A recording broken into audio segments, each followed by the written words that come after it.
good to be back in this room talking to all of you. I really thank you all for gathering here today. The reason for this press conference, some of you caught me as I was coming out of Parliament and asked why. It's to announce a new initiative of the Indian National Congress, the All India Professionals Congress, an organization through which we hope to integrate the educated, tax-paying professionals of our country and their aspirations for the future of our country into our political system. Of course, the fact is that many of you would ask why we're doing this, creating a new AICC department at this time. But I think we all know that in India there's a vast gulf that separates those who go into the professions or the civil services. Journalism is a profession that very often sees this phenomenon, and those who enter politics. That is, people who may have an interest in politics but stay detached from it because they feel that the professional world is different, that they have no access to the political world. And the problem with this is this leaves out of Indian politics the very group of people who are the mainstay of democratic politics in most other democracies. That is the tax-paying middle classes who have got professional qualifications or working for the country in their own professions. Now, very often, of course, the priorities of such people are different from those who make politics their primary occupation. People focus on getting the best education available within their means or acquiring professional qualifications. They try and get into the best universities, get best possible jobs, and they are the taxpayers who sustain the government of India.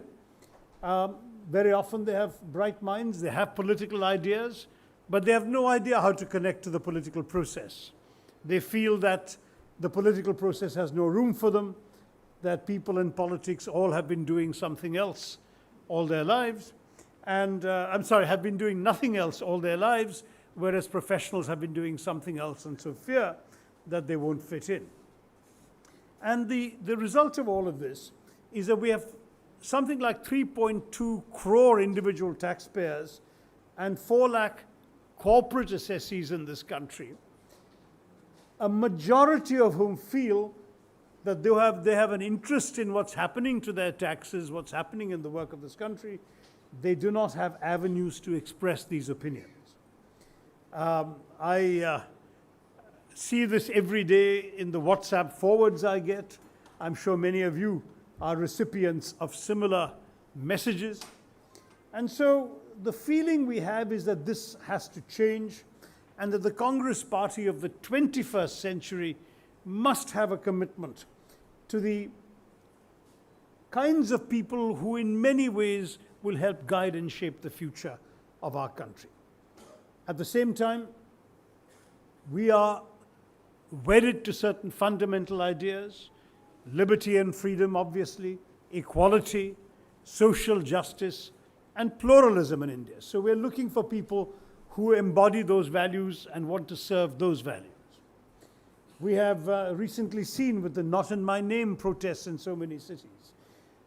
We have seen that many people who maybe last time might have voted for the BJP because they were seduced by the rhetoric of economic development and progress are now repelled by the bigotry and vigilantism and violence in the name of the cow and so on that have been unleashed. I've had very many people telling me, we voted for the BJP last time, but we are ashamed of what's happening to our country. We will not do so again. And such people, I think, when they look around, what do they see? They see the 19th century ideology of the communists. They see, frankly, the cynicism of the Aam Aadmi Party, which had also in some ways reflected the hopes of some of them. And looking around, they want to see a home in a liberal-minded, progressive group of people who are committed to bringing about positive change. That's what we want to try and create. Through the All India Professionals Congress, the Congress Party is seeking to give an opportunity to such individuals to channel their imagination, their energy, their ideas, their professional skills to help meet their aspirations in the country. The All India Professionals Congress will function as a decentralized platform, a democratic platform.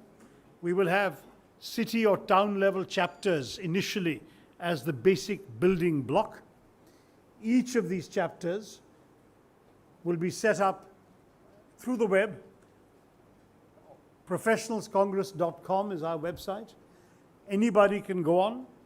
They only have to confirm that they are practicing a profession and are taxpayers with a PAN card. The reason we insist on that is this is not one more avenue for the full-time politician. It is a new avenue for people who are not, for the most part, currently very active in politics. But of course, it will be fully integrated into the workings of the Indian National Congress. And so the initial round of office bearers will all be experienced Congress party colleagues.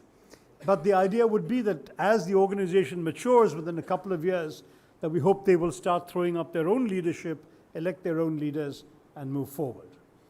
The structure would be that you go on the web, you log in, you give that information, you sign up. We are going to charge a fellowship fee of 1,000 rupees, so that it's not going to be just an easy ride. You just sign up like the BJP's missed calls. We're not looking for fake members with missed calls. We're looking for people who are serious about wanting to be involved. That will then give them a membership number and a place in a chapter. In a small town, it may be just one chapter for the whole town. In a big city, there may be multiple chapters. But the idea is there should be at least 25 before a chapter is formed, and no more than 100, so it doesn't become too unwieldy. The idea is sort of like a Rotary Club, a political Rotary Club within the Congress Party, where these professionals will have an opportunity to meet and engage in weekly meetings in their own chapters. They link with each other through WhatsApp groups. They will feed up to the state level, and through the state level to the regional and national levels through modern means of communication. They will do that. They will meet every week to discuss current events. They can invite a Congress leader either to address them as a resource person if they want, or to listen to them, because that's also a very important part, that the professional members, fellows as we are calling them, will have an audience in the established leadership of the Congress Party. Then they can perform activities that they will themselves set themselves and function, again, as a Rotary Club might. But at the same time, we can also task them. So you can imagine the national organization might say to a series of chapters, we might choose 10 or 20 at random, can you monitor the working of Swachh Bharat in your area? Or if you have a number of businessmen in your community, can you look at how GST implementation is going? Give us a report. Those reports will be fed in to our party's appreciation of these issues and will be used by our spokespeople, used by our MPs in Parliament. It will become a means of generating new ideas.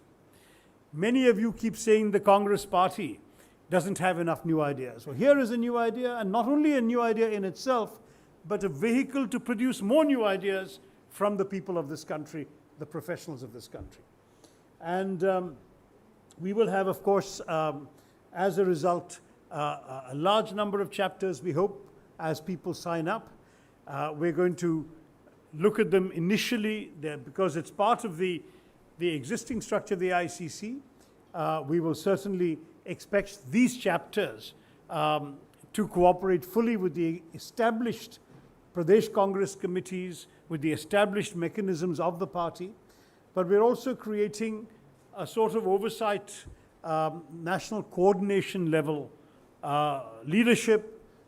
Eventually, these positions will also be elected, but for now, they're going to be appointed by the Congress President. I have been asked to serve as national chairman of this new venture. Milind Deora will be my deputy and will also be the coordinator for the West Zone. We will have Dr. Geeta Reddy, former Health Minister of Andhra Pradesh, professional herself as a doctor, to be coordinator for the South Zone. We'll have Gaurav Gogoi, MP, to be coordinator for the East Zone. And we'll have Salman Soz to be coordinator for the North Zone. And the office bearers are gathering in Delhi tomorrow for a meeting to chart out the way forward and of course to meet with Congress Vice President Rahul Gandhi, who's very strongly behind this initiative. So this is broadly the plan and the intention. We want people to engage. We want people to network amongst themselves, to engage with the party and with the issues, and to contribute to fulfilling their own aspirations and guiding the nation in a positive direction. That's what this is all about. I'm very happy to take your questions, and I hope that you, some of you at any rate, will feel motivated enough as professionals yourselves to join this exciting new venture. Thank you very much, and Jai Hind.